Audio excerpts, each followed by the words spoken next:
My speech is about the Patriot Act. Now, so who would you want going through your phone?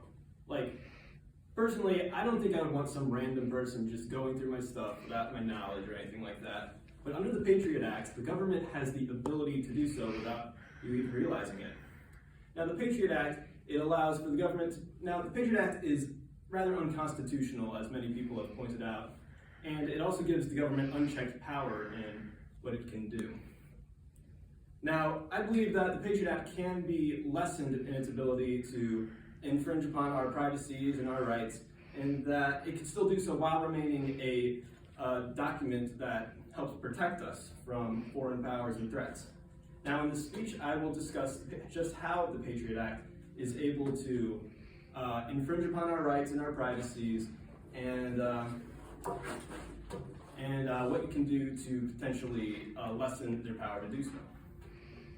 Now, the Patriot Act is, now according to the ACLU, and I believe it was John W. Whitman in his legal article, the Patriot Act is unconstitutional and it gives the government unchecked power and its abilities. Now, the way that it's unconstitutional is that it allows the government to search you without a warrant, just able to do, like without a warrant or a probable cause. It can, it basically makes the amount of judicial oversight negligible because they can, makes the amount of judicial oversight negligible as the government has a very broad criteria for searching people, and the judges can't really do any, don't have any authority to prevent them from doing so, and it also allows for gag orders, which prevent people from speaking out about any previous searches that have occurred. Now, it also, the way it's unconstitutional is that it violates the First Amendment, as firstly, it allows the government to search you without any,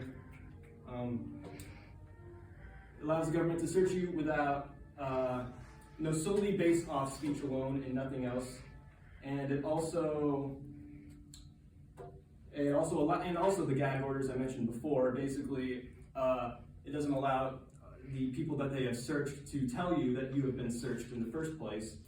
And it also violates the Fourth Amendment with its ability to search you without a warrant or probable cause, and it doesn't even notify you of the fact that you've been searched in the first place.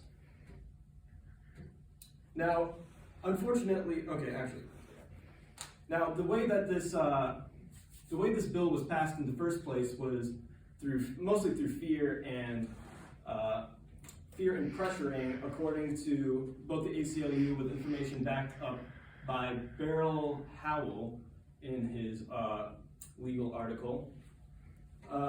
Basically, after the 9/11 terrorist attacks, this bill was important because it allowed people, because it was supposed to prevent more attacks from occurring, to prevent them. However, a lot of the laws that were passed were previously attempted to pass earlier, before the attacks, but were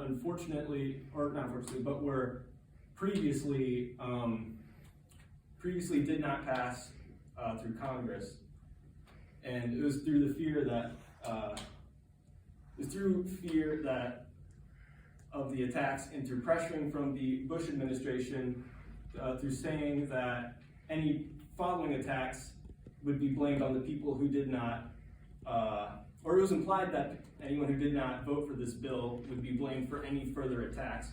So it was through pressuring and fear that this this bill was passed. Now, and many previous attempts to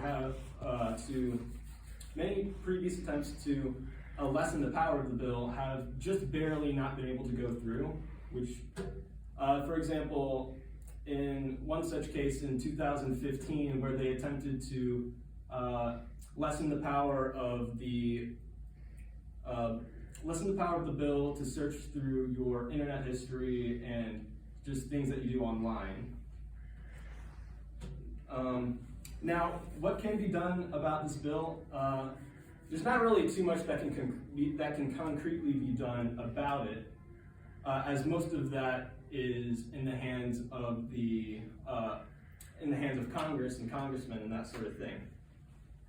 Now, the things that you can do, however, is let Congress know about what you want, about what you think about the bill. Now, you can do this through signing a petition, such as on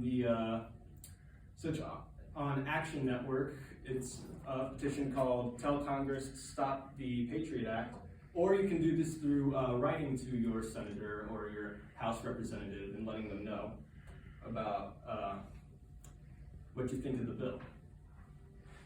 Now, if nothing is done about the bill, this could set a fairly terrible precedent, I'd say, where more and more of your rights could potentially be infringed upon unless something is done to get them to stop.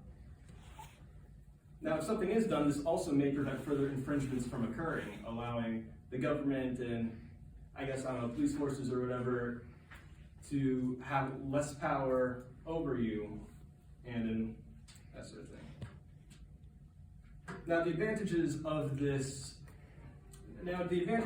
lessening the power of this bill is that it ensures that no unchecked powers or infringement will continue to occur, as they do occur these days. And the disadvantages would be the potential. Now, some say that the potential disadvantages of this would be safety being compromised.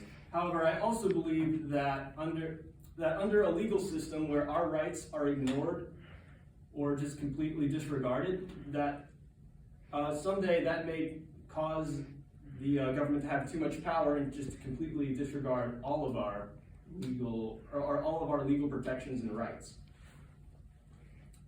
And you can only wonder how safe it can be under tyranny. Now, the next step